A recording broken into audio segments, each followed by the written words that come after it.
네, 안녕하세요. 세계대학 수련회 주제별 특강 중 세계관에 관한 특강으로 여러분들을 만나게 된 민지은 동문입니다. 임마누엘 서울교회를 섬기고 있고요. 랩넌트 세계관 연구팀 부총무로 섬기고 있습니다. 저는 현재 도서관에 투자하고 또 그 안에 어린이와 청소년들을 위한 공간을 만드는 일을 하고 있고요. 업과 병행해서 교육학을 공부하고 있기도 합니다. 이번 특강을 통해서 여러분들과 꼭 필요한 소통의 자리가 되기를 기도합니다.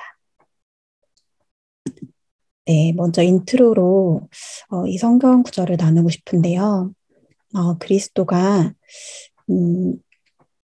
근본이 되시고 만물의 으뜸이 되신다는 이 골로새서 1장 말씀의 고백이 전체 세계관 특강과 연결이 되는 말씀이라서 여러분들께 공유를 드리고 싶었습니다.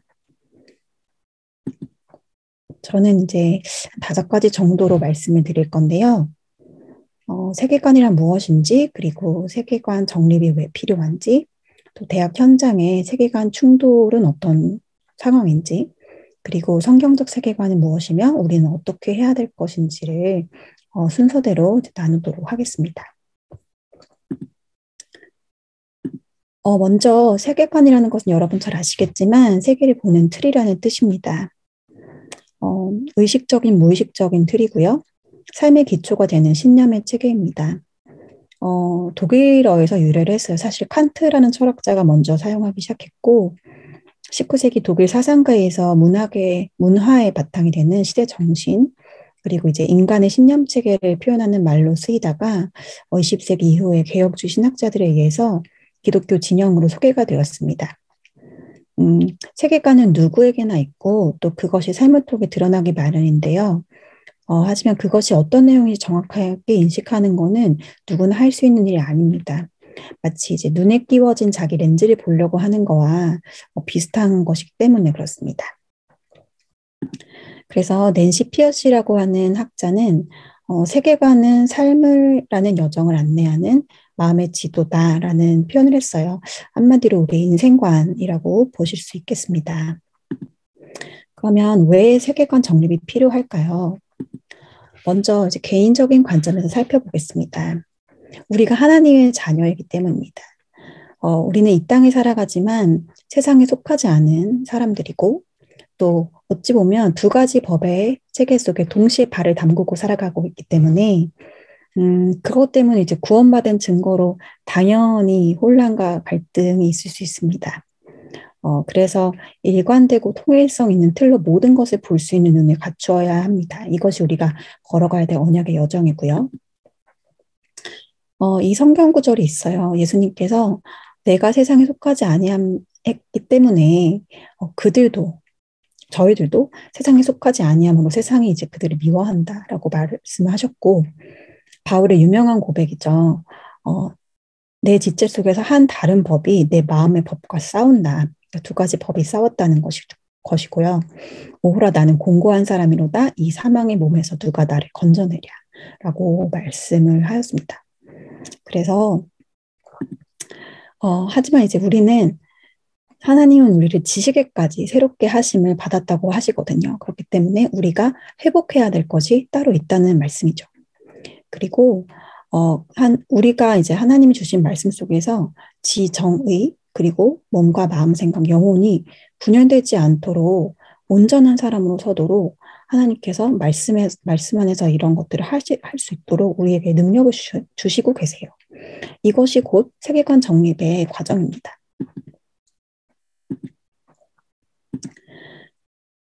역사적인 관점을 볼 텐데요. 역사적으로 기독교 세계관이 왜 영향력을 미치지 못했을까요? 소위 가슴과 머리의 분리 때문입니다. 즉 신앙 따로 삶 따로라는 것이죠. 우리 삶이 예배와 신앙, 또 개인의 도덕 이런 것 같은 이제 거룩한 영역 그리고 과학, 정치, 경제 등 공적 영역을 포괄하는 어떤 세속적 영역으로 이 2가지가 분리가 되어 오면서 기독교인들에게도 그리고 불신자들에게도 이 이분법이 생겨나게 된 것입니다. 이것이 복음의 능력이 우리 문화 전반에 영향을 주지 못하는 최대의 걸림돌이 되고 있고 복음 지성이 사라지는 이제 이유가 되었습니다. 좀 더 자세히 말씀드리면 사적 영역, 공적 영역이라는 말을 사용해 볼 수 있을 것 같은데요. 학문기관, 대학 같은 그리고 국가, 기업 등은 어떻게 보면 이제 공적인 영역에 속한 거대한 제도들이죠. 여기에서 다뤄지는 것들은 저희가 생각할 때 과학적인 지식, 모두에게 구속력이 있는 객관적 사실이라고 여겨집니다. 한마디로 가치 중립적인 영역이라는 것이죠. 반면에 사적인 영역은 이제 저희의 개인적인 관계들 그리고 교회, 가정 등으로 나눠 생각해 볼 수 있는데 이 영역은 개인적 선호의 영역이고 개인적인 선택의 영역이고 그러다 보니 주관적인 가치가 개입되는 영역. 그래서 개인 특정적이거나 집단 특정적인 영역이라고 생각을 하게 됩니다. 그 결과 이 사적인 영역에서는 상대주의 논리가 이제 작용을 하게 되는데요. 그것이 너에게는 진리일 수 있지만 나에게는 아니야. 라고 이렇게 쉽게 말할 수 있는 영역이 바로 여기에서 발생이 되죠. 종교적인 선호라거나 개인의 정체성, 성 정체성 이런 것들이 그런 취향, 개인의 취향이다 라고 말하는 것들이 이 영역이고요. 그러면 오늘날 복음의 위치는 어디일까요? 바로 이곳이죠. 그렇기 때문에 이제 분리가 되어 있는 겁니다. 공적인 영역과 이분법적으로 생각을 하게 되어 있는 것이죠. 이 결과는 기독교적인 지성의 상실을 가져왔습니다. 신자들이 전문성 면에서는 고도의 교육을 받아요. 그런데 자기 분야의 중심 주제를 해석할 만한 어떤 성경적인 세계관을 가지고 있지 않습니다. 영적인 존재로서 그리스도인을 예배하고 기도하죠. 그런데 생각하고 사고하는 부분에 대해서는 계속 세속적인 판단의 틀 속에서 살아가게 되는 겁니다. 이러한 성경적 원리에 근거해서 세상을 해석하는 렌즈를 잃어버린 결과로 과학, 경제, 윤리 이런 모든 분야에서 성경적 관점을 제공하지 못했기 때문에 후대를 잃어버리고 전도의 문이 막히게 되고 결과적으로는 교회의 폐쇄가 되면서 기독교인들의 현장 장악력이 감소하게 되었습니다. 어찌 보면 당연한 이치이죠. 삶의 대부분의 영역과 나의 종교가 아무 상관이 없다면 누가 그런 종교에 관심을 가지겠어요. 그래서 이제 이것이 바로 기독교의 역사가 이제 걸어온 길이라고 할 수 있습니다. 미래적인 관점을 보면요. 다가올 핍박 시대를 준비해야 되기 때문에 필요합니다. 성경은 분명히 이런 시대가 올 것이라고 예언을 하고 있고요. 이 시대에도 살아남을 후대들을 위해서 변질되지 않을 복음을 전달을 해야 되겠습니다. 그리고 저희가 앞으로 나아가야 될 현장은 237 나라 5천 종족을 기다리고 있는 이 선교 시대를 맞이하게 될 것이고 하나님을 떠난 각종 세계관에 물든 237 나라 5천 종족이 기다리고 있습니다. 이것이 저희의 미래의 상황이죠. 그렇다면 여러분들이 지금 서 있는 오늘의 현장은 어떤 현장일까요? 대학은 세계관의 전쟁터이죠. 여러분 너무 잘 아시겠지만 세계관의 각축장이라고 할 수 있을 만큼 다양한 사상과 사조들, 지식들이 충돌하고 또 만나는 현장입니다. 그래서 이 대학 현장에 이 헷갈리는 세계관, 어떻게 된 것인지, 왜 그런 것인지, 어떤 것들이 있는지를 좀 이렇게 간략하게 말씀을 드려보도록 하겠습니다. 대학 현장에 영향력을 주는 이제 세계관은 굉장히 많지만, 대표적인 것들을 3가지 정도로 뽑아봤습니다. 먼저, 존재하는 것은 자연밖에 없기 때문에 하나님이나 계시, 또 초자연적인 일은 없어 라고 생각하는 자연주의고요. 또 참과 거짓 그리고 옳고 그름은 실제 존재하는 현실이 아니다. 이거는 사람에게 만들어진 거야. 그리고 약속과 관습에 근거한 거야. 그러니까 언제든 바뀔 수 있는 거야. 라고 생각하는 반실제론입니다. 그리고 모든 것을 인간 경험과 판단의 중심으로 보자 라고 하는 인본주의죠.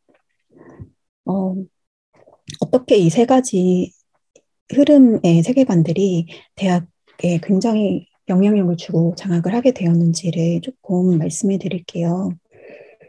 현재 한국 대학은 이제 서양 지성사의 영향을 많이 받았습니다.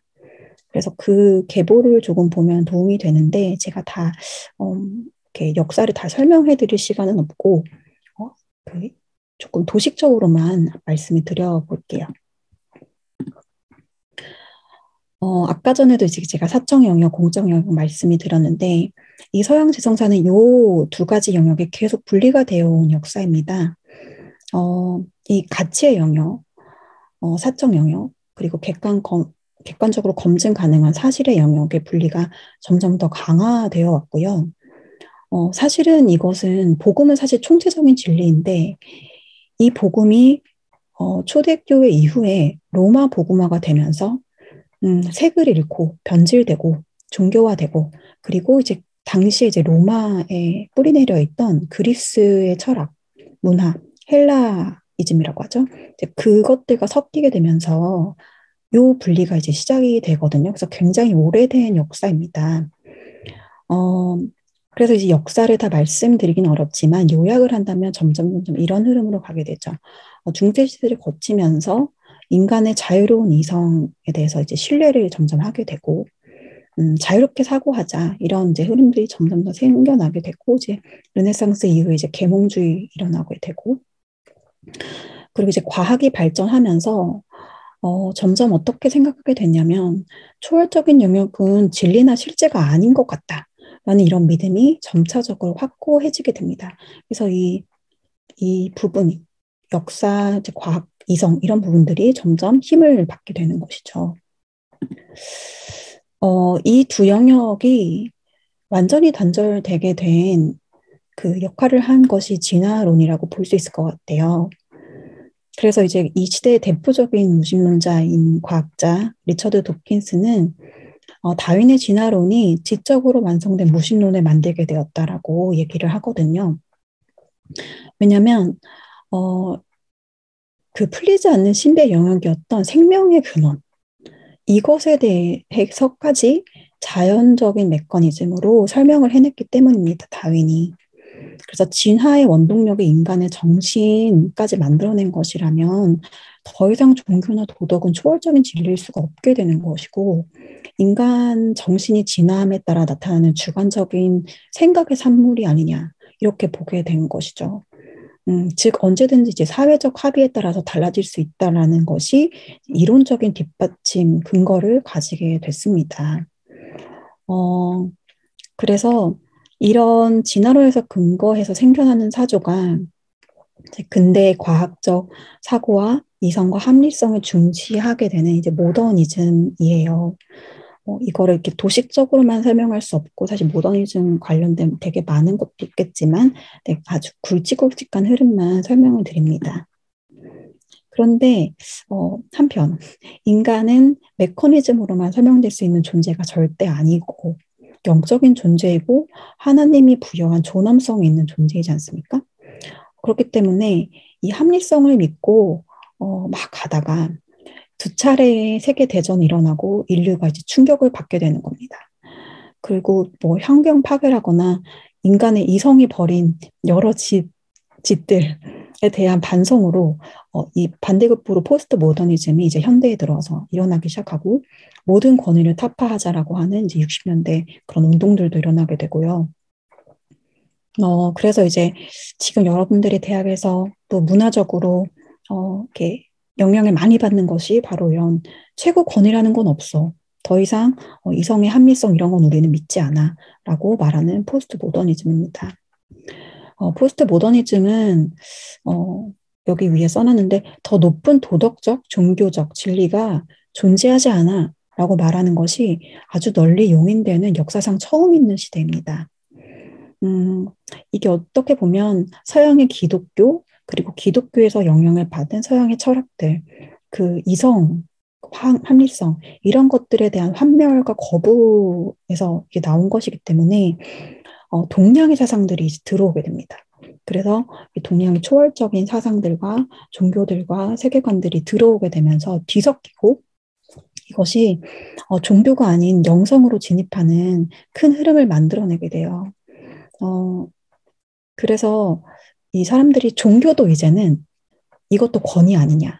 이것도 우리를 옥죄는 틀이다라고 생각을 하면서 내가 개인적으로 종교를 떠나서 영성을 추구할 거야라고 하는 이제 소위 요즘에 저희 계속 메시지에서 듣는 명상 운동이 이 흐름 속에서 태어나게 됩니다. 물론 이제 오래전부터 있었지만 굉장히 대중화되기 시작하는 게 이쯤부터라고 말씀드릴 수 있을 것 같아요. 그래서 대학은 이 포스트 모더니즘과 모더니즘이 서로 이렇게 충돌하는 것이지만 동시에 공존하는 현장입니다. 아이러니한 것이 한편에서는 굉장히 중립적인 과학적인 영역이 있다. 그래서 여기로는 종교는 침범하지 마라고 얘기를 하면서 다른 한편에서는 절대적 권위라는 건 없어 라고 모든 걸 해체하자 이런 식으로 말을 합니다. 그래서 감성과 막 주관성과 내 자유, 뭐 자율적인 행동, 나의 선택, 또 이제 신비, 초월 이런 얘기들을 이제 하게 됩니다. 그러니 복음이라는 것이 이제 이런 모더니즘의 흐름 속에서도 쫓겨났고요. 그리고 포스트 모더니즘 흐름 속에서도 상대주의라는 것 속에서 그리고 뭐 종교라는 틀을 벗어나자라는 그런 맥락 속에서 여기서도 이제 설 자리가 없어지게 되는 현상이 일어난 것입니다. 그럼 어떻게 두 가지의 상반된 흐름이 같이 공존할 수 있는가? 공통점이 있기 때문인데요. 바로 인간 중심 사상이기 때문에 그렇습니다. 어, 두 흐름 모두가 인간의 자율성, 인간의 자유에 대해서는 인정하고 있습니다. 그것이 중심인 그 사조들이고요. 결국에는 기독교는 인간 중심이 아니죠. 하나님 중심이기 때문에 기독교를 뺀 모두가 하나가 되어서 움직여갈 수밖에 없습니다. 굳이 저희가 3단체라는 말을 하지 않더라도 모든 흐름이 그렇게 같이 가고 있게 되는 것이죠. 이것을 이제 인본주의라고 하는데요. 이 인본주의에 대해서 이제 인본주의도 사실 하나님으로부터 시작된 인본주의도 있는데 제가 말씀드리는 거는 이제 세속주의적인 인본주의를 말씀드리는 건데요. 이 인본주의에 대해서도 한 가지 짚고 넘어갈 부분이 있습니다. 인본주의라는 거는 인간이 세계의 주인이다. 사람 중심의 생각에 이제 뿌리를 두는 사상이고요. 세계는 신이 지배한다는 신본주의에 반대하는 입장이라고 볼 수 있는데 이 인본주의가 강력하게 서양 지성사를 사로잡고 또 전 세계로 확산된 그 선언이 있었습니다. 계기가 있었어요. 이것을 인본주의자 선언이라고 하는데요. 아마 여러분들이 검색해서 찾아보시면 나올 겁니다. 이거는 이제 그 무신론의 세계관을 가장 잘 보여주는 문헌이라고 할 수 있어요. 그래서 여기에 참여한 그 인물들이 굉장히 유명한 인물들이 많았는데요. 총 3차례에 걸쳐서 이루어졌습니다. 이 선언이.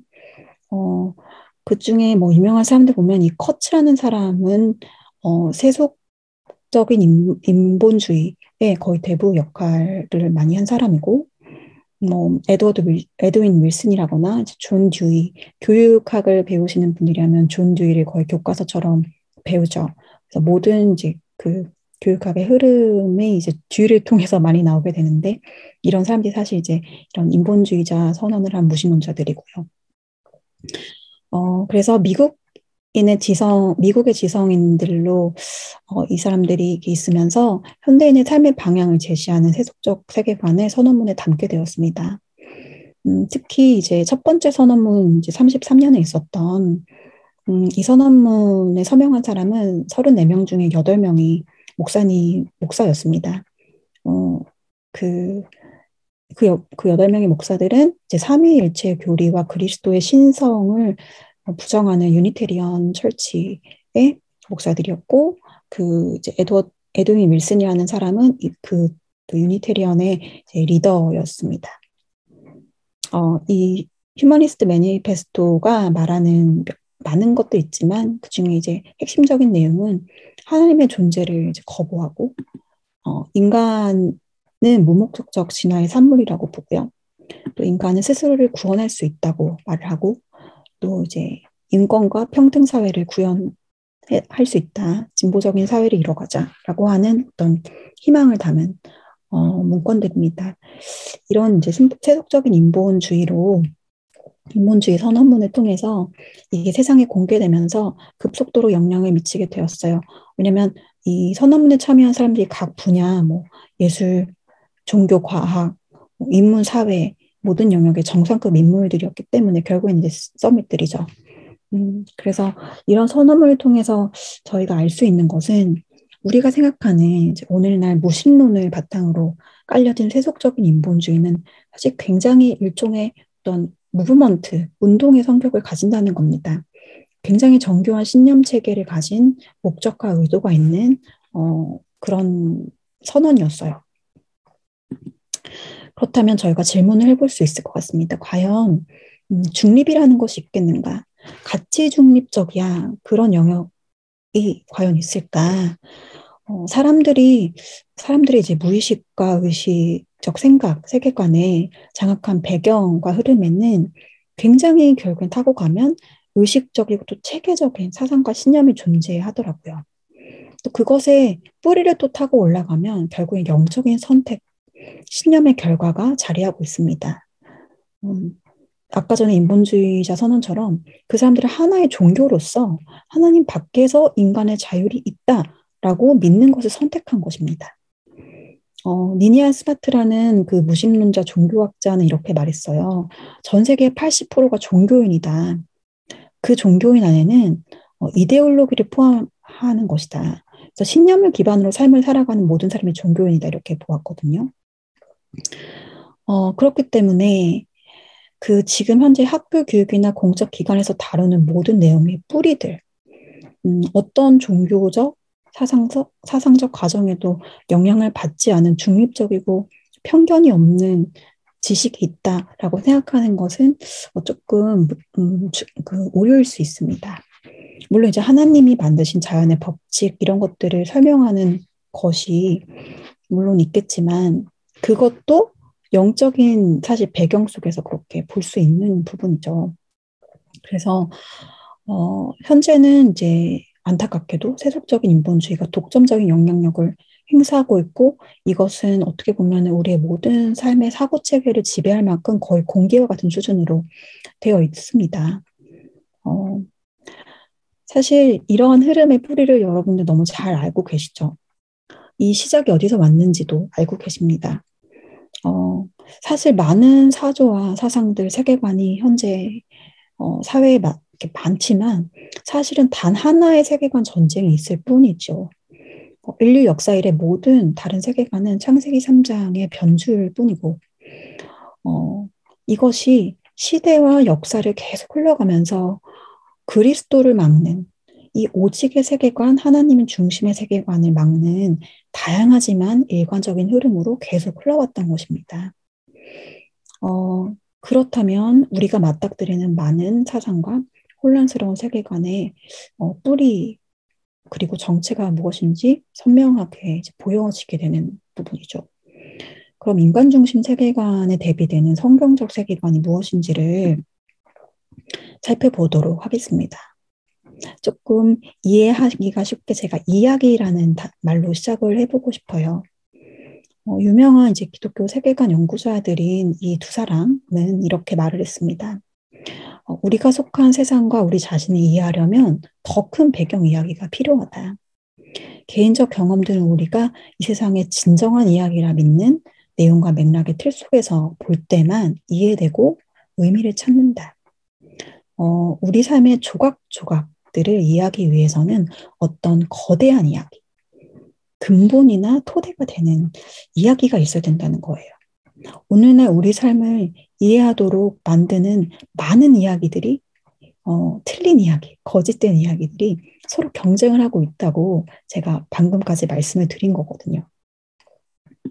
그런데 기초가 둘인 건물은 없듯이 근본이 되는 이야기는 한 개여야 됩니다. 그렇다면 세상 전체와 나의 삶을 설명하는 근본이 되는 참된 이야기가 무엇일까? 바로 성경이겠죠. 우리 인생을 설명하는 참된 이야기가 하나님 말씀이라고 우리가 정말 믿는다면 우리가 보는 모든 생각의 틀은 당연히 성경에 기초해야 됩니다. 그래서 성경적 세계관은 한마디로 말하면 복음을 바로하는 것입니다. 성경을 커다란 드라마로 본다면 줄거리가 있어요. 바로 이 네 가지인데요. 창조, 타락, 구속, 완성입니다. 하나님이 인간과 세상을 창조하셨고 인간의 불신으로 죄가 인간을 포함한 창조 세계를 완전히 타락시켰으며 하나님이 하지만 일하셔서 이 모든 것을 치유하시고 바로잡아 회복시키신다. 그리고 마침내 하나님이 온 세계와 자신을 화목하게 하신다라는 겁니다. 이 거대한 구속사 흐름 속에 저희가 있는 것입니다.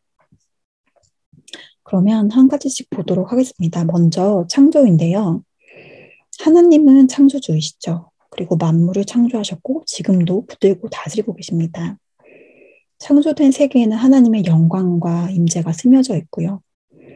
하나님이 창조하신 세계는 질서 있고 선한 세계였습니다. 또 보기에 심히 좋았죠. 그래서 세상에서 말하는 다양성과 다르게 하나님이 창조하신 세계의 다양성은 하나님의 질서 안에서 총체적인 조화를 이룹니다. 그리고 인간은 하나님의 형상으로 지음을 받았어요. 우리는 원작이 아닙니다. 원작이신 하나님에게로부터 파생된 피조물입니다. 그것이 바로 우리가 형상이라는 의미이고요. 또 하나님과의 관계 속에서만 살 수 있는 영적인 존재라는 의미고 또 하나님의 성품을 반영하는 존재입니다. 사랑, 은혜, 분노, 정의, 질투 이 모든 것들이 하나님의 그 성품에서 온 것이죠. 그리고 하나님은 창조의 명령으로서 인간에게 만물을 다스리고 정복하도록 맡기셨어요. 타락 이후에도 이 명령은 계속되고 있습니다. 하지만 인간은 사단에게 속아 스스로 독립적인 존재가 되기로 작정하면서 하나님을 떠난 죄인이 되었습니다. 그 결과 인간의 삶을 지배하는 원리는 하나님 안에서 함께하는 것이 더 이상 아니고 자율적인 지식과 의지가 되었고요. 이 죄는 인간의 모든 삶에 영향을 미치고 죄로 인해서 창조 세계 또한 타락하고 오염이 되었습니다. 인간은 피조물의 속성대로 원래 하나님을 예배하도록 창조되었기 때문에 이것이 사라지지 않아요. 그래서 다른 존재를 예배하고 갈망하게 되었습니다. 이것이 이제 우상 숭배이죠. 그러나 죄에 대하여 우리가 생각해 볼 것은 죄는 애초에 창조 세계에 속한 게 아니었거든요. 그렇기 때문에 하나님께서 그 부수적인 얼룩을 직접 지우기로 결정하셨습니다. 그리고 하나님은 죄의 파괴력이 지금 이런 죄악된 세상 안에서 이 죄의 파괴력이 극에 달하지 못하도록 억제를 하고 계십니다. 이 하나님의 은혜이고요. 그래서 아니 하나님이 계시는데 세상이 왜 이렇죠? 라는 물음은 잘못된 물음입니다. 하나님이 계시기 때문에 이 정도로 유지가 되고 있는 것이죠. 그리고 마지막으로 죄의 영향력이 굉장히 크고 무겁지만 생명의 복음의 능력 앞에는 무력합니다. 이것이 하나님께서 우리에게 주시는 기쁜 소식이죠. 그러면 이제 구속을 보겠습니다. 성경의 핵심 주제라고 볼 수 있는데요. 구원은 하나님의 장기적이고 점진적인 프로젝트입니다. 저도 프로젝트 매니저로 일을 하고 있는데 프로젝트에는 목표와 끝이 분명하거든요. 하나님의 구속 사역도 그렇습니다. 그리고 지금도 진행 중입니다. 하나님은 한 개인과 가문과 민족을 선택하셔서 하나님의 언약을 보이셨고요. 이게 구약의 역사이죠. 그리고 하나님 자신이신 예수님이 죽음과 부활을 위해서 직접 인류 역사에 성육신하여서 침투하여 들어오신 것입니다. 그리고 예수님께서 인간으로서 이 땅에 있으시면서 사역하신 것들은 하나님의 나라를 여시는 사역이었어요. 그래서 예수님이 가시는 곳마다 흑암이 무너지고 저주, 재앙과 질병과 모든 상처와 가난이 무너졌죠. 바로 하나님의 나라가 임했다는 증거로서. 그렇죠. 그리고 그리스도는 예언대로 십자가에 죽으시고 이제 부활하사 인류의 모든 죄를 단번에 영원히 해결하셨습니다. 여기서 끝나지 않습니다. 그리스도의 사역으로 인해서 성령 시대가 열리게 되었죠. 그리고 교회 시대가 열리게 되었습니다. 성령으로 우리와 모든 사람에게 동일하게 함께 하시게 되는 이 시대가 열리면서 그리스도와 연합된 자에게 교회의 권세가 임하게 되었습니다. 그래서 모든 성도에게 함께 하시고 지금 임한 하나님의 나라를 저희가 현장에서 누릴 수 있습니다. 이것은 이미 완성된 승리를 아직 오지 않았지만 그것을 지금 누릴 수 있다는 의미고요. 이 하나님의 교회는 절대 실패하지 않습니다. 이런 어마어마한 사실을 저희에게 주시면서 주님은 저희들에게 그리스도의 구속 사역을 이어받도록 위임을 하셨어요. 그리고 하나님의 통치가 모든 부분에 모든 영역에 회복되도록 그리스도의 승리를 알리라고 하셨습니다. 그래서 교회와 성도는 전 세계 모든 나라와 문화 속으로 보내심을 받은 존재들입니다. 그리고 이 예수가 그리스도가 되시고 주가 되심을 선포하는 일은 아무도 막을 수가 없습니다. 그리고 마지막 완성인데요. 구속의 최종 완결이자 그리스도의 재림과 심판이 임하게 되고 하나님의 나라가 마침내 완성됩니다. 이것이 바로 성경의 줄거리죠. 그래서 이것을 한마디로 요약한다면 그리스도 주인입니다. 예수가 주시다라는 고백입니다. 주라는 말은 이제 퀴리오스라는 말로 당시 이제 로마 시대에 이것 때문에 이제 초대교회가 핍박을 많이 받았는데요. 왜 그랬냐면 이게 하나님과 동등하다라는 뜻이기 때문에 그렇습니다. 그래서 예수가 주시다라고 고백을 한다면 예수님이 하나님과 동일되는 권위를 가진다라는 뜻입니다. 그래서 그리스도가 인간이 아닙니다. 인간이지만 인간이 아니시죠. 사실은 창조주이시고 세계의 주관자이시고 역사의 통치자이시고 만물을 구속하시며 인류를 심판하시는 주님이신 것입니다. 그래서 예수님은 내 개인의 구주세요. 정도로만 고백한다면 그거로는 부족하고 빈약합니다. 이 고백을 해야 하는 것은 성삼위 하나님의 실제와 사역을 선포하는 엄청난 고백인 것이죠. 그래서 이 성경적 세계관의 요약은 바로 이 예수가 주인 되시는 부분을 고백하는 것이다 라고 말씀을 드릴 수 있을 것 같아요. 그러면 이제까지 기독교 세계관의 핵심을 설명해 드렸는데 저희가 다락방의 메시지 속에서 정말 강조하는 부분이 있습니다. 이 부분을 꼭 좀 정리를 해보고 싶었어요. 사실 구원의 길 메시지인데요. 구원의 길 메시지 안에 저희가 강조하고 있는 것이 무엇인가? 먼저 오직의 세계관입니다. 왜 그리스도여야만 하지? 왜 그리스도가 아니면 안 되지? 라는 부분에 대해서 선명한 당위성을 이렇게 바울의 사역 시대 이래 선명하게 강조한 단체가 나왔는가 하는 것입니다. 이것이 제 구원의 길 메시지 속에서 보면 현장 보는 눈과 관련이 있죠. 부신자 6가지 상태, 그리고 그 사단의 실존과 활동, 그리고 그리스도의 삼중직, 그 속에서도 특별히 이 사단의 권세를 무너뜨린 왕직에 대해서 굉장히 강조하고 부각하고 있습니다. 이것은 이제 현장이라는 것을 얼마나 자세히 보았는가, 이것 때문에 이제 오게 된 것이고요. 그리고 이제 하나님의 나라, 사단 나라, 세상 나라라는 영적인 세계관입니다. 그리스도의 생명을 누리고 그리스도의 능력을 누리는 이 신분 권세를 누림으로써 우리가 실제 사단의 나라를 무너뜨릴 수 있다. 그리고 이 권세를 가지고 전도자로서 현장에서 승리하는 전도자의 세계관이 있습니다. 그리스도의 승리를 우리 현장에서 재현하는 것이고요. 단순히 나가서 개인 전도하는 것뿐만 아니라 그리스도 삼중직으로 모든 것을 회복하는 전도자의 여정이죠.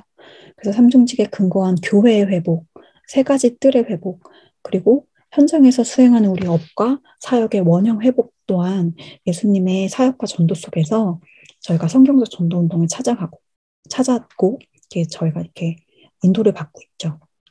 그리고 마지막으로 이 그리스도를 주로 고백할 237 나라 5천 종족의 남은 자들이 예비되어 있다는 것입니다. 이것이 바로 렘넌트 세계관이죠.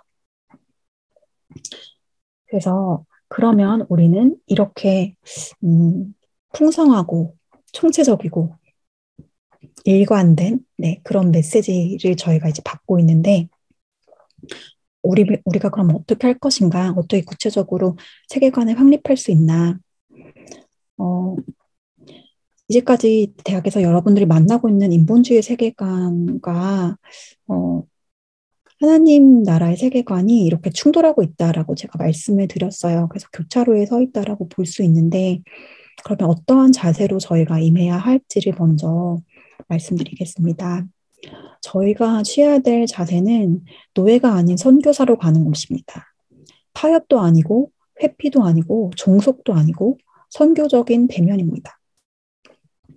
하나님께서 저희에게 나는 아이라 말할 줄 모르는데 라고 하는 저희에게 너를 여러 나라의 선지자로 세웠다라고 말씀하십니다. 그리고 가라, 내가 너에게 말하게 하겠다라고 말씀하시죠. 그리고 내가 오늘 너를 여러 나라와 여러 왕국 위에 세워서 그것들을 뽑고 파괴하고 파멸하고 또 하나님의 나라를 새롭게 건설하고 심게 하겠다라고 말씀하고 계십니다. 그리고 포로가 아닌 파수꾼으로 저희는 서야 될 것입니다. 이 이사야 62장의 말씀이죠. 성벽 위에 파수꾼으로 하나님께서 우리를 세우셨다라고 말씀하세요. 이제까지 기독교는 이 성벽을 튼튼하게 세우지 못했습니다. 성벽이 각 영역이라고 할 수 있을 것 같아요. 과학, 공학, 경제, 정치, 교육, 문화, 인문, 각 학문의 영역일 수도 있고요. 우리를 둘러싼 모든 현장의 그런 문제에 대해서 성경적으로 해석하고 답을 제시하지를 못했습니다. 성벽이 다 무너지면 어떻게 될까요? 그 안에 성전이 마지막으로 공격을 받게 되는 겁니다. 그래서 여러분들이 선교사로 각 분야와 현장 속에 들어가서 재앙이 막는 것을 막아주는 파수꾼 역할을 하셔야 하는 것입니다. 그럼 이제 어떻게 할까라는 것은 메시지에서 저희가 구체적인 방법을 다 이미 들었어요. 그래서 계속 듣고 있고요. 그래서 그대로 하면 됩니다. 메시지 그대로. 그래서 먼저 저희가 원단에서 받은 미래 캠프, 그 세 가지 캠프를 가지고 좀 말씀을 드리겠습니다. 먼저 미래 캠프인데요. 미래 캠프를 계속 말씀하시는데 어떻게 미래를 알 수 있는가? 성경 속에서 근원을 보면 미래가 보이게 됩니다. 말씀은 과거의 역사가 아니고 과거의 증거죠. 선명한 증거고요. 오늘의 해답이고 미래의 방향이기 때문에 근원을 찾으면 반드시 미래가 보이게 됩니다. 말씀 속에서 그래서 어떻게 근원을 볼 수 있는가? 말씀 속에서의 오직을 발견하는 것입니다. 이 말은 다른 말로 하면 그리스도 안에 있는 생명과 만한 가치를 발견하라 라는 것입니다. 도대체 그리스도가 누구시냐? 이분이 나와 오늘 어떤 상관이 있는가? 그리스도 안에 있는 내게 와 있는 게 무엇인가? 내 모든 문제와 현장 가운데 정말 주인이 되시는 게 맞는가? 이 부분을 여러분들이 현장에서 작은 문제 가운데에서라도요, 치열하고 집요하게 찾아내셨으면 좋겠어요.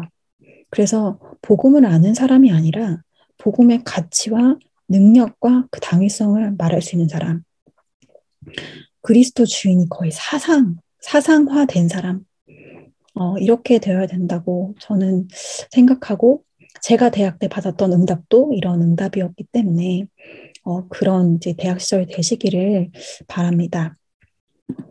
성경에는 이렇게 많은 구절들, 이건 사실 이것뿐만 아니라 너무나 많은 구절들이 있는데 이 모든 성구들이 그리스도가 모든 것의 근원이자 으뜸이자 만왕의 왕 되신다라고 모든 무릎이 그에게 무릎 꿇는다라고 말씀하고 계세요.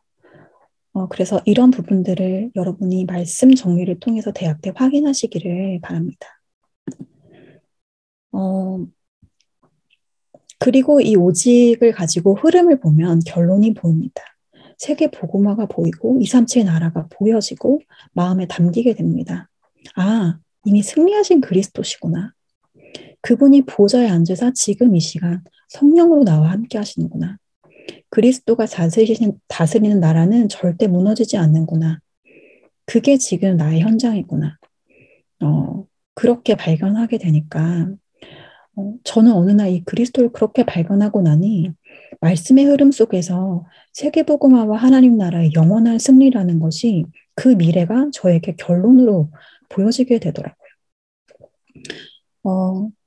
이것을 성경의 흐름 속에서 그리고 교회사의 흐름 속에서 또 강대국의 흐름 속에서 이 속에 흐르는 하나님의 영원한 구속사라는 커다란 이야기를 여러분들이 발견하시기를 바랍니다.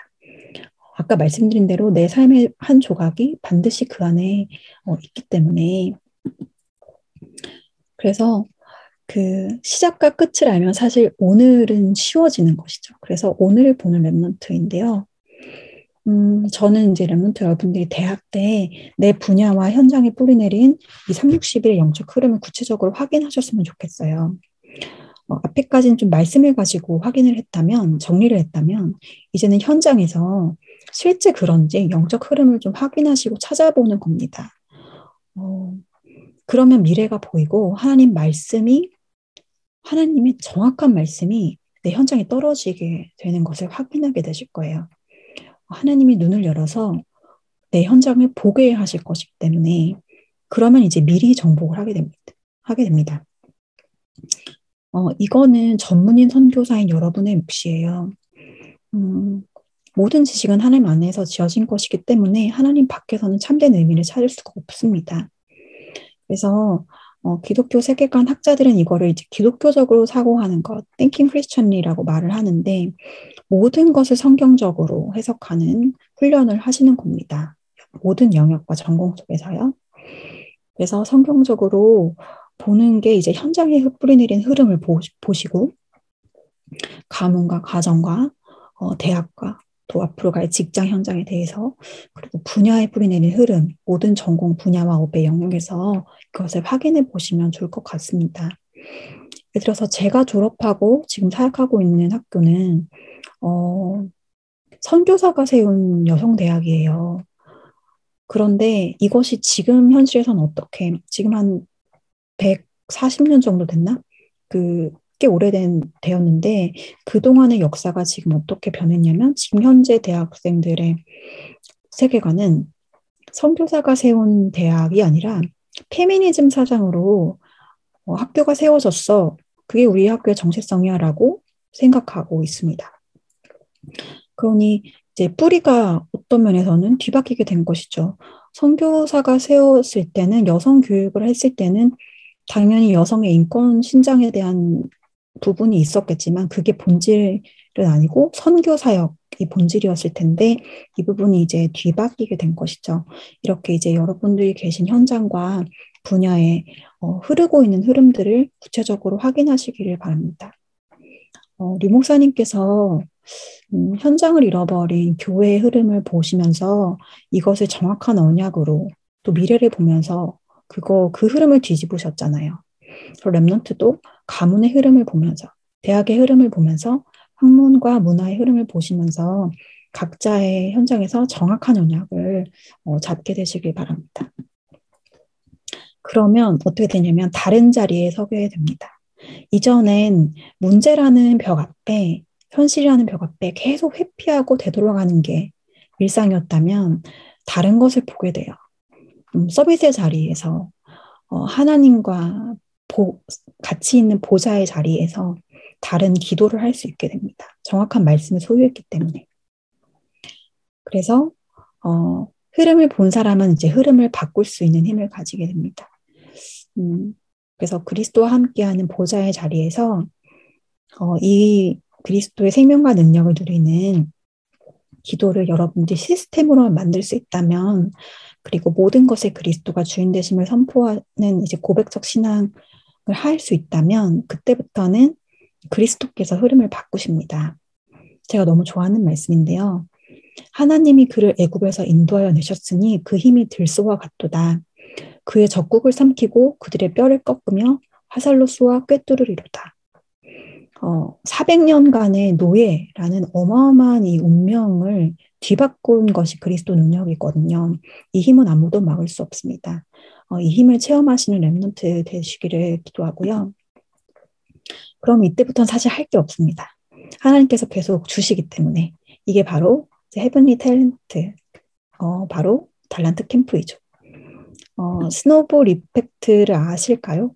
작은 눈덩이가 점점 커진다는 거예요. 굴리면 굴릴수록 배가 효과가 되면서 내가 현장에서 진짜 근원, 문제를 보고 그것의 해답을 발견하게 된다면, 오직으로 발견하게 된다면 사실 내가 할 게 별로 없어요. 할 수 있는 건 거의 작은 결단밖에 없을 거거든요. 그런데 그 작은 결단이 평생의 작품으로 연결이 됩니다. 그리고 이게 어느 날 나만의 하나님 주신 달란트로 나오게 되어져요. 거의 천지가 개벽할 언약이 인생에 들려지게 됩니다. 그러면 거기서부터가 진짜 시작이고 도전인 것이죠. 그래서 여러분들에게 이 여정이 준비되어 있기 때문에 반드시 그 작은 기록들을 계속 남기셨으면 좋겠다 이런 생각을 합니다. 여정을 기록하는 습관을 꼭 들이시고요. 그래서 요약을 하면 정확한 말씀, 정확한 기도의 증인이 되는 것입니다. 복음을 정리하시고 내 현장과 근본을 파악을 하시고 또 교회사와 강대국의 흐름을 참고를 하시고 이런 건 좀 독서가 도움이 많이 됩니다.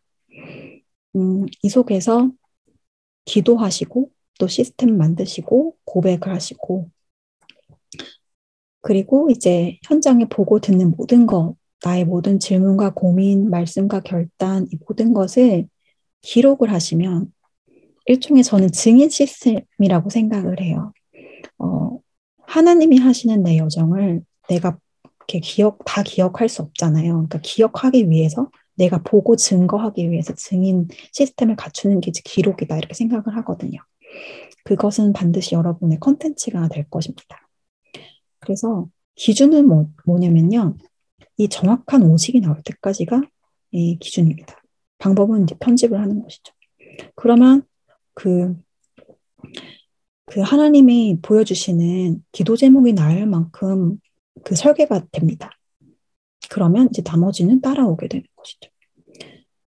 그렇기 때문에 결론으로서 세계관 전쟁은 미리 정복이라는 말씀을 드리면서 제가 이제 마치고 싶어요. 현장을 자세히 보고 역사를 자세히 보고 말씀을 자세히 보니 그리스도가 오직 답일 수밖에 없는 이유를 발견하고 또 승리하셨음을 보게 되고 네, 고백만 하면 되기 때문에 미리 정복의 자리에 서게 되는 것이죠. 기독교 세계관 운동은 복음주의 영역의 반성 속에서 최근 굉장히 활발해지고 있어요. 그래서 모든 영역의 인간이 주인된 항로에서 빠져나와서 그리스도의 왕되심, 주인되심 회복하자라는 운동인데요. 사실 어떤 면에서는 좀 학문적인 도전으로서 기독 지성을 회복하자 이런 좀 성격이 크기도 합니다. 아무래도 뿌리가 되는 부분을 찾다 보면 이제 사상이나 철학 그리고 더 깊게는 신학을 알아야 되기 때문에 그런 건데요. 그런 부분이 너무나 필요한 게 맞지만 사실이지만 근데 정말 그 부분이 되어지려면 더 중요한 부분이 있습니다. 기독 지성이 밀려나고 복음의 가치가 전 영역에서 밀려나 있었던 근본 이유는 학문 때문이 아닙니다. 영적 사실에 대한 실제 누림과 체험에 대한 증인이 없었기 때문입니다. 아무도 막을 수 없는 복음의 흐름을 내 삶에서 보고 체험하고 그것을 증거할 수 있는 신학자, 철학자, 지성인, 정치인, 경제인, 지도자가 안 나왔기 때문에 그래서 영적인 근원을 선점하면 반드시 플랫폼이 되거든요. 전 세계에 영향을 준 것들의 뿌리에는 반드시 영적인 것이 있을 수밖에 없잖아요. 우리가 하는 운동은 이 부분을 회복하려는 겁니다. 저희가 지금 듣고 있는 메시지는 바로 이 지점을 이제 회복하려는 거라고 이렇게 알고 있고요. 뿌리가 깊을수록 이렇게 큰 나무가 되잖아요. 큰 나무가 되면 거기에 이제 사람들도 와서 쉬고 테드도 와서 집을 짓고 이제 플랫폼이 되는 거죠. 영적인 근원, 그리스도라는 영적 근원을 회복하면 반드시 그 인생 자체가 플랫폼이 될 거라고 저는 확신합니다. 그래서 그것을 영적인 것을 여러분들이 작품화시키시는 대학 시절이 되기를 바랍니다. 저희가 어디를 향해 가는지는 말씀을 이미 드렸어요. 그래서 이 선교 시대가 열리고 있고 핍박에 무너지지 않을 영적 사령관들이 일어나야 되기 때문에 오직의 복음 증인들이 필요하다는 것입니다. 각종 상처나 역사 또 틀린 저희가 생각지도 못할 정말 다른 세계관들에 사로잡힌 민족들이 기다리고 있기 때문에 그 사람들에게 우리가 선명한 복음을 전달할 후대들을 계속 이렇게 바톤 터치를 해야 됩니다. 그래서 진짜 복음의 살아있는 능력이 전달되어야 할 것이죠. 그래서 끝으로 그리스도 안에 모든 것 있음에 증인이 되시기를 기도합니다. 인류 역사 한가운데로 침투해서 들어오신 이 성육신하신 그리스도는 지금도 동일하게 우리 삶에 함께 하세요. 그래서 성령으로 내주인도 역사하시고 이거는 추상적인 관념이 아닙니다. 이게 세계 사상사에서 계속 미스테리인 부분인 거거든요.